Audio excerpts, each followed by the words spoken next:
Cheers to everyone for watching. My name is Mitchell. I am Canadian and I review Canadian albums. Today I'm going to be reviewing the new album from Fly Pan Am called C'est Ça. This is the comeback album from Montreal art rock and post-rock quartet C'est Ça. The band had been said to be on hiatus since their 2004 release N'écoutez pas. The band was formed in the late 90s by founding member tellier-craig, who had happened to be the guitarist for Godspeed You Black Emperor, one of the most instrumental post-rock groups of all time. He was actually in the band from 1998 to 2003, under which Godspeed had released 2 albums, including their seminal Lift Your Skinny Fists Like Antennas to Heaven. Subsequently, when band members were cross-pollinating with different groups across Montreal back in that day, Fly Pan Am had birthed out of the scene. However, the band did come into their own form with N'écoutez pas, hallmarking their blend of post-rock and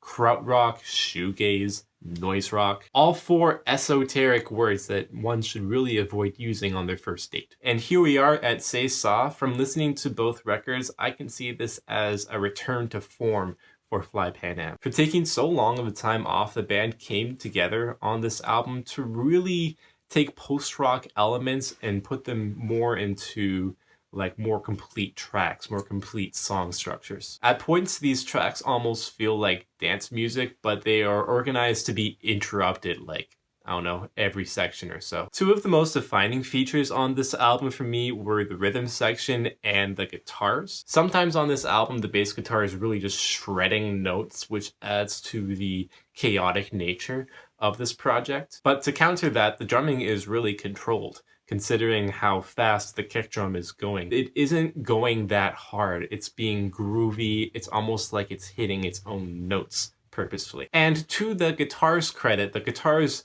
sound like oceans. It really is the guitars that drive every single track on this project. They are processed to sound almost like keyboards and synthesizers, and many times of the album it does sound like a synthesizer is being played. To the point where it reminded me of other extreme noise rock groups such as Daughters, but in their case it's less infested. It's ethereal in a fairly sludgy way. I think it shines through and showcases its dynamics the most on the song One Hit Wonder. The guitar moves sourly through some sections, and in some they are round and aquatic and then get juxtaposed back to being sour again. We also hear this on a couple of the earlier tracks, Distance Dealer and Bleeding Decay. I think it pairs up nicely with the grooves that the bass and drums are doing. Now there are a few interludes on this project. There are 3 of them. I think they go over pretty well. On a couple of these interludes we hear cymbal slashes and some synthesized drones, but these interludes gave the band a chance to experiment with musique concrète, which is a long-running genre of like found footage electronic music. The vocals on this project are pretty deep in the mix. As of late, I've been understanding that vocals can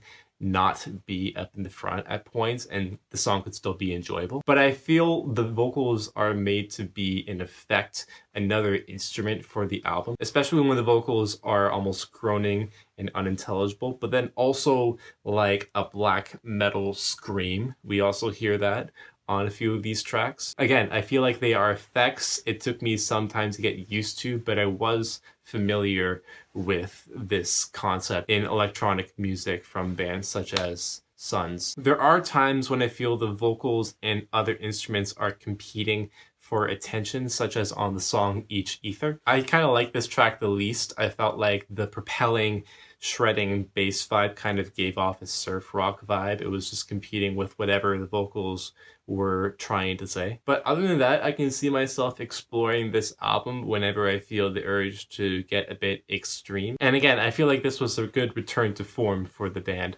Really impressive. I'm feeling a strong 7 to a light 8 on this project. If you liked what I said about Fly Pan Am, be sure to check out their music. Links are in the description. And if you enjoyed what I had to say, you can like my video, comment on it with your thoughts, or if you've listened to the album, share it with your friends, your music nerd chats, and subscribe to the channel just to help me out and stuff. My name is Mitchell Hall. Cheers again for watching. Special thanks to my subscribers as well. And I will see you in the next video. Have a good one out there.